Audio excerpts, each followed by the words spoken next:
അള്ളാഹു സൃഷ്ടിച്ചിട്ടുള്ള സൃഷ്ടിപ്പിൽ മാറ്റം വരുത്താൻ വേണ്ടി ഉപദേശിക്കും ശൈത്താൻ. അള്ളാഹു സൃഷ്ടിച്ചൊരു പ്രകൃതിയുണ്ട്, ആ പ്രകൃതിക്ക് മാറ്റം വരുത്താൻ വേണ്ടി ശൈത്താൻ മനുഷ്യന്റെ മനസ്സിൽ ആഗ്രഹങ്ങൾ ഉണ്ടാക്കും. ഒന്നും കണ്ടിട്ടില്ലേ ചില വിഭാഗം ആളുകൾ LGBT അല്ലെ, LGBT എന്ന് പറഞ്ഞിട്ടൊരു വിഭാഗം ആളുകൾ, ലെസ്ബിയൻസ്, ഗേയ്സ്, അതുപോലെ തന്നെ ബൈസെക്ഷൽ എന്നൊക്കെ പറഞ്ഞുകൊണ്ട് പല വിഭാഗം ആളുകൾ അവരൊക്കെ ഒന്ന് സംഘടിച്ചുകൊണ്ടിരിക്കുകയാണ്. അവരിൽ നമ്മൾ മനസ്സിലാക്കിയിരിക്കേണ്ട ചില കാര്യങ്ങളുണ്ട്. അവരിൽ കുറേ ആളുകൾ ഇപ്പോഴത്തെ ഒരു ഫാഷനാണ്, പെണ്ണാണെങ്കിൽ അവൾക്ക് കുറച്ച് കഴിയുമ്പോൾ അങ്ങനെ തോന്നുകയാണ് ഞാനൊരാണാവുകയാണ്, അങ്ങനെ ആണാവാൻ വേണ്ടിയുള്ള വെമ്പൽ. അതുപോലെ തന്നെ ആണായി നടക്കുന്നവന് പെണ്ണാകാനുള്ളൊരു വെമ്പൽ.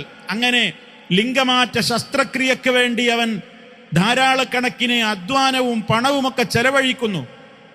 ആലോചിച്ചു നോക്കണം, അള്ളാഹു മനുഷ്യർക്ക് നിശ്ചയിച്ചൊരു പ്രകൃതിയുണ്ട്. ആ പ്രകൃതിയിൽ നിന്ന് തെറ്റിക്കാൻ പോയാൽ, ആ പ്രകൃതിക്ക് മാറ്റം വരുത്താൻ തുനിഞ്ഞാൽ രണ്ട് ലോകത്തും അപകടമേ ഉണ്ടാവുകയുള്ളൂ. നമ്മൾ മനസ്സിലാക്കിയിരിക്കണം. ഇവിടെ നമ്മൾ അറിയേണ്ട ഒരു യാഥാർത്ഥ്യമുണ്ട്. ഈ വിഭാഗത്തിൽപ്പെട്ട ആളുകളിൽ, ഇപ്പൊ മനുഷ്യരിൽ സമ്പൂർണമായി എല്ലാം കൊണ്ടും പുരുഷന്മാരായ ആളുകളുണ്ട്, സ്ത്രീകളായ ആളുകളുണ്ട്. എന്നാൽ വേറൊരു വിഭാഗം ആളുകളുണ്ട്, അതും അള്ളാഹുവിൻ്റെ സൃഷ്ടികളിലുള്ളവരാണ്. ചില ആളുകൾക്ക് രണ്ട് വിഭാഗത്തിൻ്റെയും ലൈംഗികമായ അവയവങ്ങൾ ഉണ്ടായേക്കാം. സ്ത്രീയുടെ ശാരീരികമായ ഘടനയുമുണ്ട്, പുരുഷൻ്റെതായ ശാരീരികമായ ഘടനയുമുണ്ട്. ഇത്തരത്തിലുള്ള ആണുങ്ങളുണ്ട്, പെണ്ണുങ്ങളുണ്ട്. ഇതിനവരെ നമുക്ക് കുറ്റം പറയാനൊക്കുമോ? കുറ്റം പറയാനൊക്കില്ല. അവരെ സമൂഹത്തിൽ നിന്ന് ഒറ്റപ്പെടുത്താനും പാടില്ല, അവരെ പരിഹസിക്കാനും പാടില്ല, അവരെ ഏതെങ്കിലും ചില പ്രത്യേക പേരുകൾ വിളിച്ചുകൊണ്ട് സമൂഹത്തിൽ നിന്ന് അവരെ മാറ്റി നിർത്തുവാനും പാടില്ല. ഇസ്ലാം അവർക്കും അവരുടേതായ അവകാശങ്ങൾ കൊടുത്തിട്ടുണ്ട്. അത് ആരെക്കുറിച്ച് മാത്രമാണ്? അത് ആ നിലക്കുള്ള സൃഷ്ടിയായി ഇവിടെ ജനിച്ചിട്ടുള്ള ആളുകളാണ്. ഞാൻ നേരത്തെ പറഞ്ഞ ഈ ഭാഗം, അവർ ശരിക്കും പൂർണാർത്ഥത്തിൽ ആണുങ്ങളല്ല, പൂർണാർത്ഥത്തിൽ പെണ്ണുങ്ങളുമല്ല.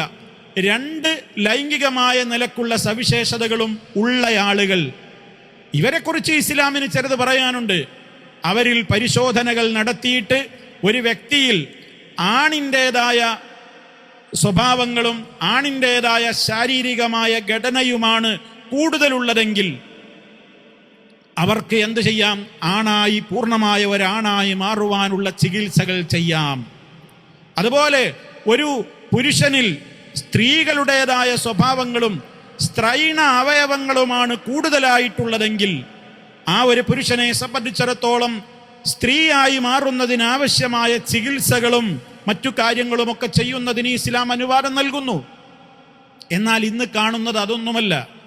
ഇന്ന് കാണുന്നത് ചില ഫാഷന്റെ പേരിൽ കുറെ ആളുകൾക്ക് ഇങ്ങനെ തോന്നുന്നത്, എനിക്ക് ഒരാണിന് തോന്നുന്നത് എനിക്ക് ആണിനോടാണ് കമ്പം, ഒരു സ്ത്രീക്ക് തോന്നുകയാണ് എൻ്റെ ശാരീരികമായ താല്പര്യം എനിക്ക് പെണ്ണിനോടാണ്, പെണ്ണിന് പെണ്ണിനോട് താല്പര്യം, ആണിന് ആണിനോട് താല്പര്യം.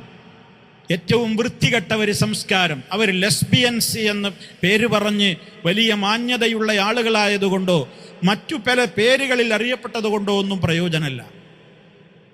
അത് അവരെ സംബന്ധിച്ചിടത്തോളം ഒരാണ് ആണായിട്ട് തന്നെ ജീവിക്കണം. അവനിൽ പെണ്ണിൻ്റെതായ ചില സ്വഭാവങ്ങൾ വരുന്നുവെങ്കിൽ ശാരീരികമായ ഒരു പ്രത്യേകതയില്ല, പക്ഷെ അവനിങ്ങനെ തോന്നുക എനിക്കിങ്ങനെ പെണ്ണാവണം എന്ന നിലക്ക് അവനൊരു അഭിനയം, പെണ്ണിന് ആണാവണം എന്നൊരു തോന്നൽ, എന്നിട്ട് അതിൻ്റെ പിന്നാലെ നടക്കൽ. അത് അള്ളാഹു നിശ്ചയിച്ച ശുദ്ധമായ പ്രകൃതിക്ക് മാറ്റം വരുത്തലാണ്. അത് പിശാച്ചാണ് മനുഷ്യനെ തോന്നിപ്പിക്കുന്നത്. അത് മനുഷ്യന് രണ്ട് ലോകത്തും അപകടം ചെയ്യും. കാലഘട്ടത്തിൻ്റെ ഒരുപാട് വർത്തമാനങ്ങൾ നമ്മോടത് വിളിച്ചു പറയുന്നുണ്ട്. അതുകൊണ്ട് അള്ളാഹു നിശ്ചയിച്ച പ്രകൃതിക്ക് മാറ്റം വരുത്താതിരിക്കലാണ് ശുദ്ധ പ്രകൃതി. അള്ളാഹ് നിശ്ചയിച്ച പ്രകൃതിക്ക് മാറ്റം വരുത്താനാണ് ശൈത്താൻ പറയുക. ഖുർആനിൽ നമുക്ക് കാണാൻ സാധിക്കും, ശൈത്താൻ അള്ളാഹിന്റെ മുമ്പിൽ വെച്ച് പറഞ്ഞതാണ്, ഞാൻ അവരെ പഴപ്പിക്കുക തന്നെ ചെയ്യും, ഞാൻ അവരോട് പല വ്യാമോഹങ്ങൾ പറഞ്ഞ് അവരെ കൊതിപ്പിക്കുക തന്നെ ചെയ്യും.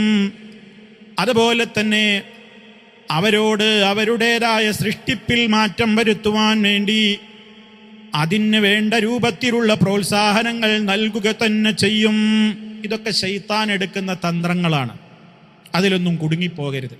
അപ്പൊ സുഹൃത്തുക്കളെ, കഴിഞ്ഞ ക്ലാസ്സിൽ നമ്മൾ പറഞ്ഞ ആ ആശയങ്ങളുടെ പൂർത്തീകരണം എന്ന നിലക്കാണ് ചില കാര്യങ്ങൾ കൂടി ഓർമ്മപ്പെടുത്തിയത്. വിശ്വാസികളെ, ചെകുത്താനിന്റെ കാലടിപ്പാടുകളെ നിങ്ങൾ പിന്തുടരരുത്. എന്താ കാരണം? ആര് ശൈത്താന്റെ കാലടിപ്പാടുകളെ പിന്തുടരുന്നുവോ അവൻ നിങ്ങളോട് നന്മക്കൊരിക്കലും കൽപ്പിക്കുകയില്ല. അവൻ നിങ്ങളോട് വൃത്തികെട്ട കാര്യങ്ങൾക്ക്, വെറുക്കപ്പെട്ട കാര്യങ്ങൾക്കൊക്കെ മാത്രമേ കൽപ്പിക്കുകയുള്ളൂ. ഇത് നമ്മുടെ മനസ്സിൽ നന്നായി ഉണ്ടാകണം. എങ്കിലേ സഹോദരങ്ങളെ നമുക്ക് പൈശാചികമായ സ്വാധീന വലയത്തിൽ നിന്ന് രക്ഷപ്പെടാൻ സാധിക്കുകയുള്ളൂ. ഇതൊക്കെ നമ്മൾ ശ്രദ്ധിക്കുന്നതോടൊപ്പം ഇവന്റെ കുതന്ത്രങ്ങളിൽ പെടാതെ എന്നെ രക്ഷിക്കണേ എന്ന് ആത്മാർത്ഥമായി അള്ളാഹുവിനോട് നിരന്തരമായി പ്രാർത്ഥിക്കുകയും ചെയ്യേണ്ടതുണ്ട്. അതിനുവേണ്ടി ധാരാളം ദിക്റുകളും ദുആകളും അള്ളാഹുവിന്റെ റസൂൽ നമുക്ക് പഠിപ്പിച്ചു തരികയും ചെയ്തിട്ടുണ്ട്. അതൊക്കെ ചെയ്യാതെ നമ്മൾ ജീവിതത്തിൽ ഇങ്ങനെ മാറിപ്പോകുമ്പോൾ ശൈത്താനിന് നമ്മുടെ മനസ്സിലും നമ്മുടെ പ്രവർത്തനത്തിലൊക്കെ വലിയ സ്വാധീനമുണ്ടാകും. അങ്ങനെ പിന്നെ ശൈത്താൻ പറയുന്ന ഒരു റൂട്ടിലൂടെയാണ് പിന്നെ നമ്മൾ മുന്നോട്ട് പോകുക. അള്ളാഹുവും അള്ളാഹുവിൻ്റെ റസൂലും പറയുന്ന റൂട്ടിൽ നിന്ന് ഒരാൾ തെറ്റിപ്പോയാൽ അള്ളാഹു പിന്നെ ആ മനുഷ്യന് കൂട്ടാളിയായി, ചങ്ങാതിയായി നിശ്ചയിച്ചു കൊടുക്കുക ആരെയാണ്? ചെകുത്താനെയാണ്. ومن أعرض عن ذكري فإن له معيشة ضنكا. എന്നെക്കുറിച്ചുള്ള ദിക്റിൽ നിന്ന് ആര് തെറ്റി ജീവിക്കുന്നുവോ, അതിനെക്കുറിച്ചുള്ള യഥാർത്ഥമായ ആ ചിന്തയിൽ നിന്ന് ആര് വഴിതെറ്റിപ്പോകുന്നുവോ അവന് വളരെ ഇടുങ്ങിയ ഒരു ജീവിതമാണ് ഉണ്ടാവുക. മനസ്സമാധാനം ഉണ്ടാവില്ല രണ്ട് ലോകത്തും. അതുപോലെ തന്നെ പരിശുദ്ധ ഖുർആൻ പറഞ്ഞില്ലേ, وَمَن يَعْشُ عَن ذِكْرِ الرَّحْمَنِ نُقَيِّضْ لَهُ شَيْطَانًا فَهُوَ لَهُ قَرِينٌ.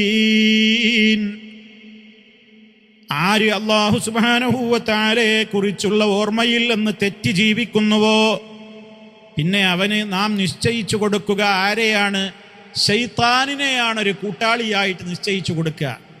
എന്നിട്ട് ആ ശൈത്താൻ പിന്നെ ഇവനോട് ഇങ്ങനെ ഓരോ കാര്യങ്ങൾ പറഞ്ഞ് അവനെ പ്രലോഭിപ്പിച്ച് പ്രേരിപ്പിച്ച് അവനിൽ ദുർബോധനം നടത്തി അവനെ ഏറ്റവും വഴികെട്ട ഒരു വഴിയിലേക്ക് തള്ളിവിടും. എന്നാലും തെറ്റിപ്പോയി എന്നവന് തോന്നുകയുമില്ല. അവരൊക്കെ വിചാരിക്കും അവരൊക്കെ നല്ല വഴിയിൽ തന്നെയാണ് ഇപ്പോഴും ഉള്ളത് എന്ന്. അതൊക്കെ ശൈത്താൻ നടത്തുന്ന കുതന്ത്രങ്ങളാണ്. പെട്ടുപോകരുത് വിശ്വാസികളെ എന്നാണ് അള്ളാഹു ഓർമ്മപ്പെടുത്തിയിട്ടുള്ളത്. അതുകൊണ്ട് സഹോദരങ്ങളെ, ഞാനും നിങ്ങളും അള്ളാഹുവിൻ്റെ ഈ പ്രത്യേകമായ ഈ നിർദ്ദേശത്തെ മുഖവിലക്കെടുത്തുകൊണ്ട് ജീവിക്കുക. അതുകൊണ്ട് മാത്രമേ നമുക്ക് രക്ഷയുണ്ടാവുകയുള്ളൂ.